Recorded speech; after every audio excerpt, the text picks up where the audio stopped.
tend to make sure that SMEs can get a better in to the MOD and therefore are able to get work more than just primes. Thank you, Mr. Speaker. Would the Minister join me in congratulating the Royal British Legion for another highly successful Poppy appeal? And specifically, would he join me in congratulating the Redditch and Aswood Bank Royal British Legions for another record-breaking year? I thank the Honourable Gentleman for the question. I completely concur. The Royal British Legion did a fantastic job, and I'm sure the whole House will agree, to commemorate this year's Remembrance Parade. And I had the privilege of marching with the veterans for the first time since I left the Armed Forces, and I generally think it was a fantastic show of respect to all those that have served. Licia Kearns, final question. Between 1978 and 1990, what was an illegal act, 5,700 women were dismissed and discharged on family grounds from the Armed Forces for falling pregnant while in service. This isn't a question of compensation. They want their berets and their cap badges returned to them. So will the Minister please work with me to right an injustice onto all these women who just wanted to keep serving their country and now want that service recognised? I think that's a really important question, and we have the utmost respect for all those that have served. I'd be delighted to work with the honourable friend to move that forward. Right, that completes questions. Let the front bench change over.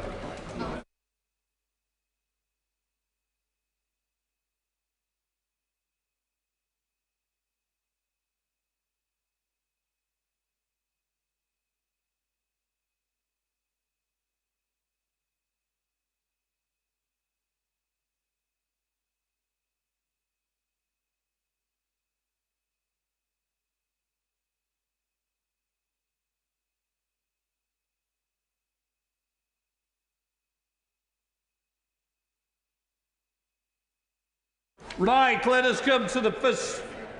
Might work. Let us come to the first statement. Secretary of State for Education. Thank you, Mr. Speaker. With permission, Mr. Speaker, I would like to make a statement about this government's plans for children's social care. I know all members here today will agree that caring for vulnerable children is amongst the most vital responsibilities of any government. And this government treats no issue with more importance than the urgent challenge of improving children's social care. This is a new era of child-centred government, of putting children first. That's how we achieve our opportunity mission, how we break the unfair link between background and success, how we support families to achieve and thrive. Our mission applies to all children, especially the most vulnerable. Those for whom childhood is a storm of instability, neglect and even violence, denied the foundation of love that is the first right of any child. Children's social care alone cannot right all these wrongs. We need a joined-up approach across government and beyond. That's why mission-led government is so important. But done well, children's social care empowers families to support their children, putting them back on the path to happy, healthy lives. So it is with great concern that I come here today to tell members what they must already know. The system which this government has inherited from members opposite is broken. It is failing far too many children. It is being kept alive by the efforts of our amazing workforce. And Mr. Speaker, I want to thank all of those working so hard to keep our children safe. But children's social care is struggling under an impossible weight. We have more children in care in this country than ever before. And with more and more money following children into the most expensive part of the system, resources are sucked out of preventative services, pushing yet more young people into care. And so the vicious cycle continues. Higher costs, poorer outcomes. A cycle that my honourable friend, the member for Whitehaven and Workington, rightly identified in his review over 2 years ago. A broken market for care, vulnerable to the shameful profiteering of too many private companies. Local government spending on children's social care has risen by £4.4 billion over the last decade. And what do we have to show for it? A system too busy treating symptoms to tackle causes. A system that costs more for taxpayers but delivers less for families. A system that is failing our children and which is crying out for change. Today, Mr. Speaker, this Labour government begins that change. Ambitious, wide-ranging reform to lift the life chances of our most vulnerable children.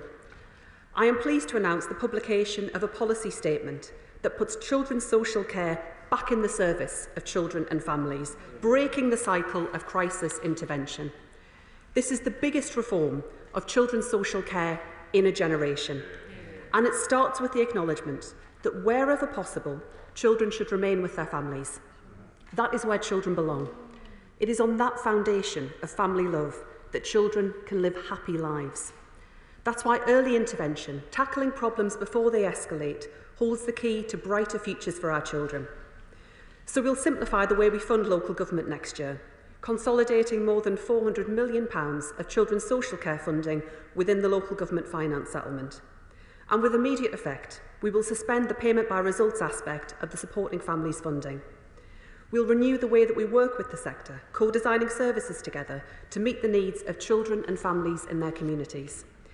The Deputy Prime Minister and I are ambitious about reforming how we work with children and families, from when they encounter challenges right through to building solutions. We will set out funding plans for children's social care and future investment in preventative services in the upcoming local government finance settlement. All families face challenges at one time or another. I want to help them come up with their own solutions wherever possible. So we will legislate to embed family group decision-making as an offer that all families can access. Early, targeted support minimises more costly and disruptive intervention later. So it is much better value for taxpayers. But ultimately, that isn't the point. The most important point is that it's better for children's lives now and into the future, building that bedrock of family love and support that we all need. We know we also have to have strong child protection measures in place. So today I'm setting out plans to require every council to have multi-agency child safeguarding teams, consulting schools and teachers to stop children from falling through the cracks. Sometimes, despite the best efforts of all involved, children cannot remain at home. Our priority then is to support children to live with kinship carers or in fostering families, connected to extended family in a stable home. That's why I was not just pleased but deeply proud when the government announced the largest ever national investment in kinship care at last month's budget. Yeah. An investment in the future of vulnerable children. That money will trial a new kinship allowance to help family members and friends care for vulnerable children. And we'll extend the Virtual School Head programme, placing it on a statutory footing, championing the education of children in kinship care. But, Mr Speaker, even with these changes, there will, of course, remain instances in which children must enter the care system. So it is absolutely vital that we fix the broken care market. We know that the quality and safety of children's homes in England is simply not good enough. Year after year, the previous government sat on its hands while children were let down. Their life chances wrecked, their hopes dashed, their dignity ignored.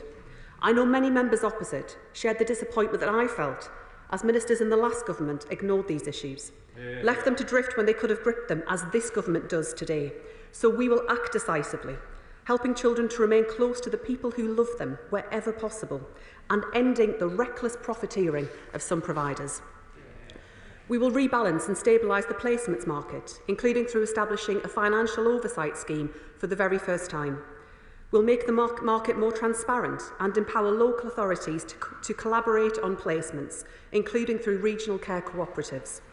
We'll give Ofsted the powers to move more quickly against unregistered care providers and tackle patterns of poor care.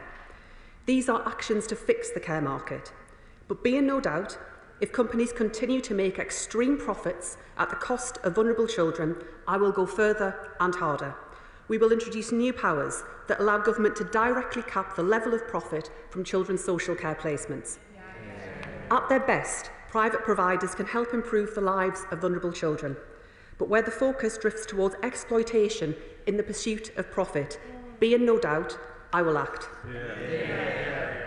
These are the reforms to deliver the best placements for children. But the journey doesn't end there. We must give young people leaving care the right support as they transition to adult life. So I was pleased to co-chair the Care Leaver Ministerial Board alongside the Deputy Prime Minister earlier this month, where we'll drive forward action across government. And we'll expand the Staying Close programme into a national entitlement of enhanced practical and emotional support for care leavers. It's time to fix the foundations of children's social care, investing the groundwork for a stronger sector, and that includes data. We will deliver on our manifesto commitment to improve the sharing of information for the benefit of all children, including those in care. And we'll change the law in 2 ways. Firstly, to introduce provisions for a single unique child identifier to join up data from different services. A further step towards ensuring services work harder for children, parents and professionals. And secondly, to establish a new duty, providing a clear legal basis for those working with children to share information for the purposes of safeguarding. We are determined to make sure that children's social care is an excellent place to work. We've published online resources to improve the health and well-being of staff. And we're joining with the National Workload Action Group to cut unnecessary tasks, freeing up staff to concentrate on children and their families. And while agency workers can help manage fluctuations in demand, they are no substitute for a permanent workforce. Children and families deserve stable professional relationships. So we will limit the use of agency social workers by local authorities, acting to reverse the alarming increase in their prevalence. Mr. Speaker, every child deserves the best possible start in life, to grow up in a family filled with love. But not every child gets that. There are still far too many who lack the stability, safety and love they need to go on to happy and healthy lives. Our opportunity mission is for them. We are breaking down barriers for them, and the announcements I have brought to this House today are for them. But, Mr. Speaker, we cannot achieve this alone. Keeping children safe is everyone's business, not merely mine, not simply this government's, but the work of each of us in this House and all of us across this country. We need partnership with families, the workforce, carers, providers, health, police, schools and colleges, and yes, with members right across this House too. Today is the start of much needed change. Change that will fix children's social care. Change that will keep families together where possible and children safe where necessary. Change, Mr. Speaker, that will give each and every child the best start in life. The children of our great country deserve nothing less. And I commend this statement to the House. Shadow Secretary Laura Trott. Thank you, Mr. Speaker, and I thank the Secretary of State for advance sight of her statement. Mr. Speaker, I welcome the focus from the government today on children's social care and on the profiteering issues that we identified and set up the Market Intervention Advisory Group to look at when we were in government. However, the heart of the problem today is a lack of high-quality places available for looked-after children. That is what is causing the high cost of placements as demand is outstripping supply. A CMA report in 2022 did not recommend a profit cap because, and I quote, "The central problem facing the market is a lack of capacity." It concluded, Mr. Speaker, that taking measures to limit profitability of providers risks increasing the capacity shortfall. So while I absolutely share the Secretary of State's desire to ensure we're getting best value for the taxpayer in this sector, I would argue that the capacity issue is what we need to solve first. Otherwise, she risks, ironically, driving up prices and exacerbating the shortage of places. The last government took steps at the budget in April to address the capacity side, with £165 million allocated for building and maintaining placements for looked-after children. I note that despite the welcome money in the most recent budget for kinship care, there was not any more money in the budget for increasing the number of looked-after children's places. This is essential. Otherwise, the strategy set out today on places simply will not work, I'm afraid. So can I ask the Secretary of State, what plans has she made for increasing the capacity of places for looked after children? How much will she need to fund this? And did she ask the Treasury for this money at the most recent budget? What is the Secretary of State's assessment of the impact of the changes today that will have on the number of places available for looked after children? The review carried out by the now member for Whitehaven and Workington, commissioned by the Conservatives in government, said that profit caps would not work, as it would be, and I quote, relatively easy for providers to reallocate income and expenditure to maintain profit levels. Does the Right Honourable Lady agree? And is the 8.8% level of profit she referred to this morning as a maximum level of profit that she is aiming for? And if not, what will it be? The capacity problem obviously rests both on the availability of places and the demand for those places. The Secretary of State has indicated that she would like to take steps on early intervention, which is obviously vital. These are not specified in the statement, but I hope she's able to bring them forward to the House at the earliest opportunity, as they are critical to solving this issue. The Secretary of State says in her statement that she wants to scrap payments by results. Can she inform the House, given this is an early intervention programme, on what evidence basis she's doing this? Does she have an evaluation of what scrapping it will actually do? We welcome much else in this statement, including the regional care cooperatives, multi-agency teams, and the enhanced role of Ofsted in the sector. On the latter, can the Secretary of State outline whether she's making